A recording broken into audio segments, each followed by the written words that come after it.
Hello, everyone, and welcome back to the Dr. Nasir Shaikh Show. I'm your host, Dr. Nasir, and what's on tap for today?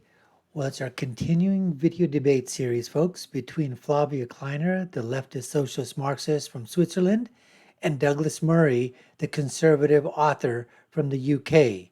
This debate was sponsored by the Forum on European Culture. It was a long debate. We cut it down into sections. This is part 7 of the debate. And folks, Flavia Kleiner is just getting her derriere handed to her by Douglas Murray.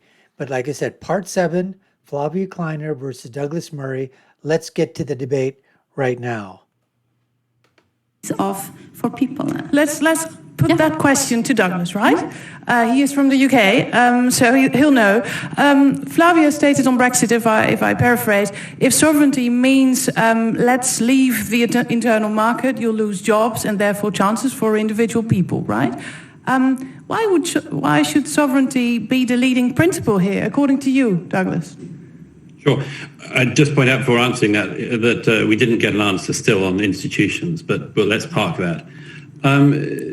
Sovereignty of the British people is an extraordinarily important concept, and I think it is in other countries as well. It's clearly something that the British feel particularly strongly about.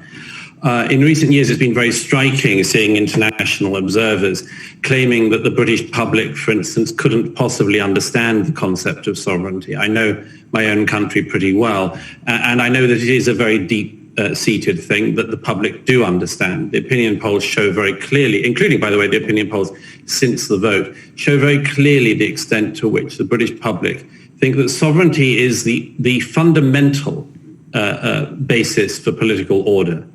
Of course, it is the case, to cite an institution which, again, we didn't get any, but let me throw one out. There are institutions like, for instance, the courts in Strasbourg, which have, they're relatively new institutions.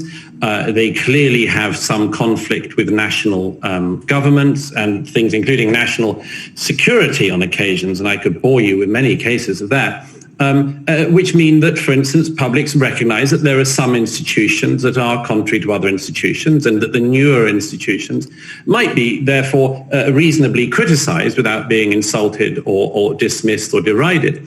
I would suggest that in recent years, the British public increasingly started to feel that they did not know the answer to what Tony Benn, a prominent socialist politician of the last century, described as being the fundamental questions that all people of the left, he said, but I think left and right, we could unite on this, that he said that there are a fundamental set of questions which all publics should be able to have answers to. They included, if you spoke to somebody in power, how did you get power? Who can take it away?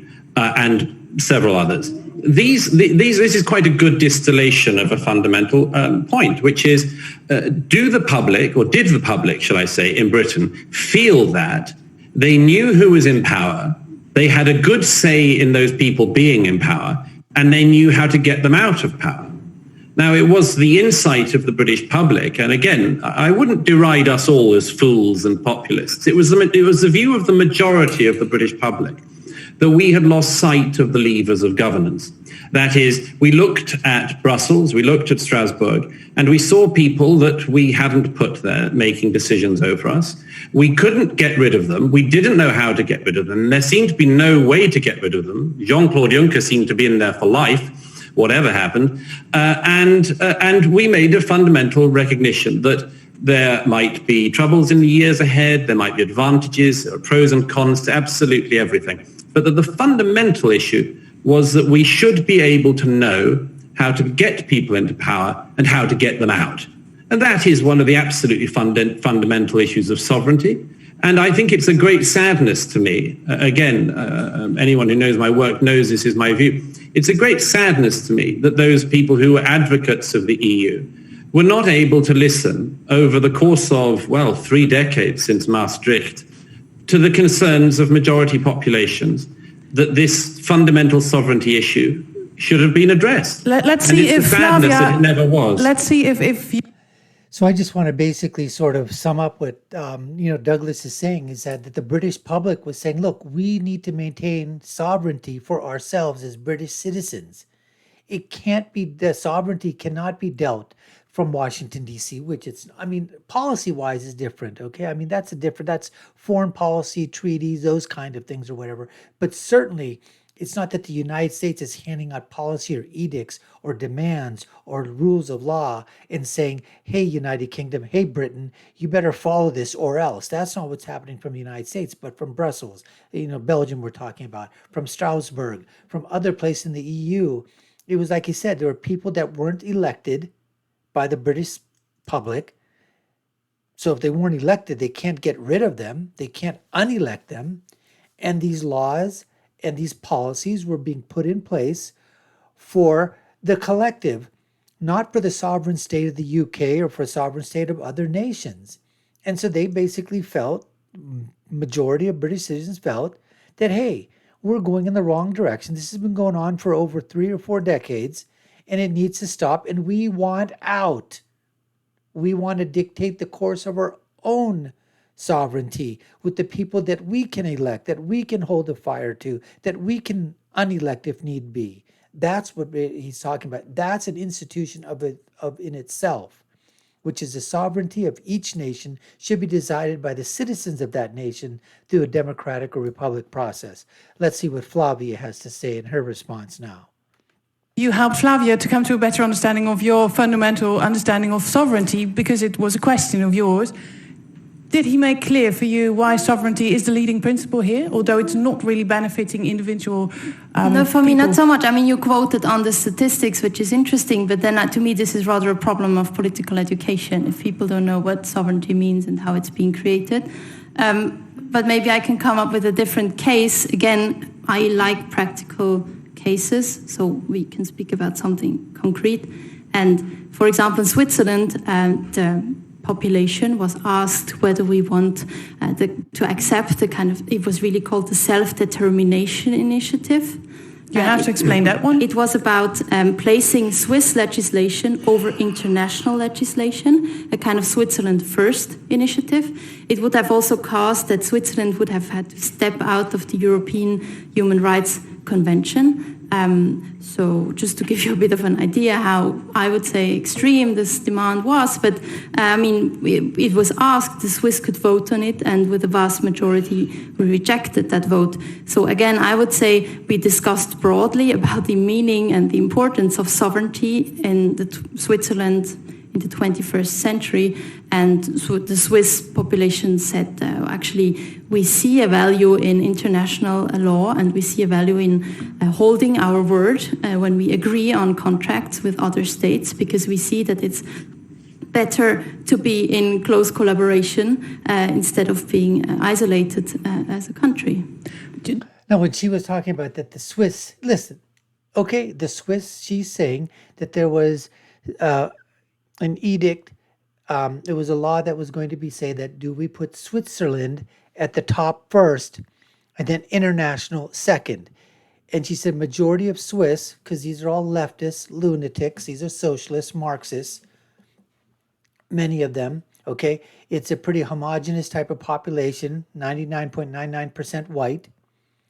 And she's saying that they said, no, we would rather have the international go first above Switzerland. The situation is that that's okay, but nobody is telling the Swiss from outside of what to do. Yes, they have international laws, international treaties, and the way that this probably was formatted, the question was probably asked of the Swiss people, was probably in such a way to make it look like, oh, you're still going to maintain your sovereignty, but we still want to adhere to international laws and customs and be a part of the international community. And that's probably how this thing was framed. But I guarantee you, if they would have said that if you say that you want to be part and have the international, flavor to this, be above Swiss, but just say that everything that Switzerland is going to do from now on is going to be dictated by, let's say, how about the Middle East? How about Saudi Arabia or Dubai? Or how about Israel? Or what about even the United States? Or from China, for example? Or North Korea? Everything is going to be dictated from there. You can vote, you can have your people vote and have your national elections, but that doesn't mean anything.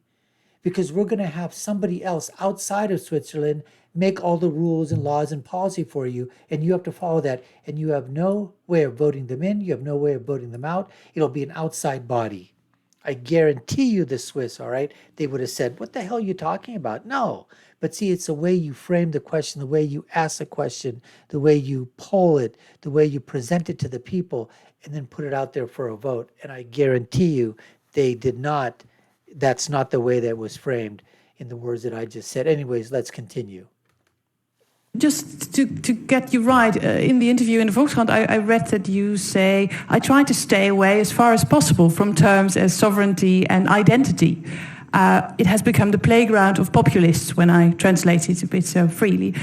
If you start singing their song, you said, you'll lose. What are the words or the lyrics for that method that you use, that you have used? Maybe stay with this concrete case in Switzerland. Exactly. So we said, in Switzerland, there's this legend that you might know about William Tell, which was written by Schiller. The guy with the apple. Exactly, the guy with the apple. But also in that story, you have the three founding fathers of the old Switzerland who stepped together and swore to each other, we will hold our word and we will defend each other if one of us is being attacked. So they did kind of a contract, right? They agreed on standing together. That's the same with international law. But we said it was, if we accepted that law, it was as if one of the three who was swearing was crossing the finger behind the back, right? And saying, I'm telling them now I accept and I stand with them, but actually I won't do it in the emergency case. So it's the same. We said we don't want Switzerland to be a country known for not holding the word. So that's why we try to kind of translate this really abstract principle of international law, of standing together as a community, into what it would mean in an everyday situation.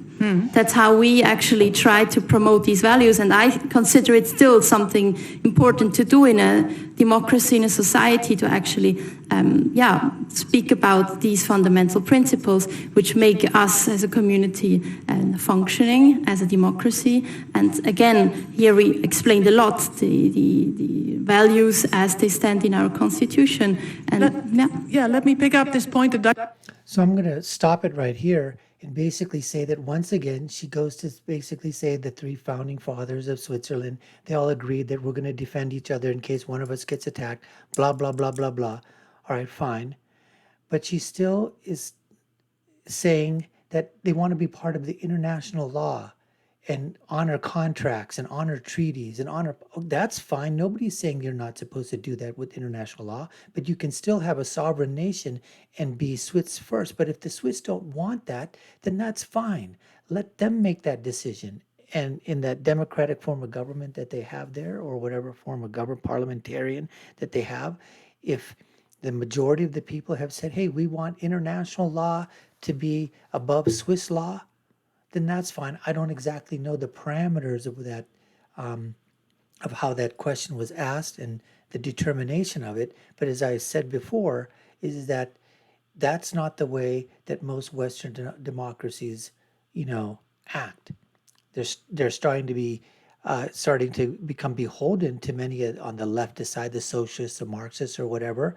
But that's not happening here. Like, for example, in the United States of America, would we want to let the that's basically saying, let the United Nations dictate the rules and the laws and the policies and the sovereignty of the United States of America? Is that what we're going to do?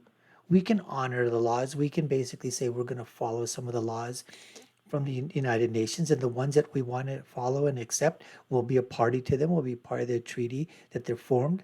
But if we don't want to be a part of that, then we're basically going to say, you know what, we're not going to vote on that, or we're going to abstain, or we're not a part of that, and let the whole world decide to go in that direction. But we as the United States say no.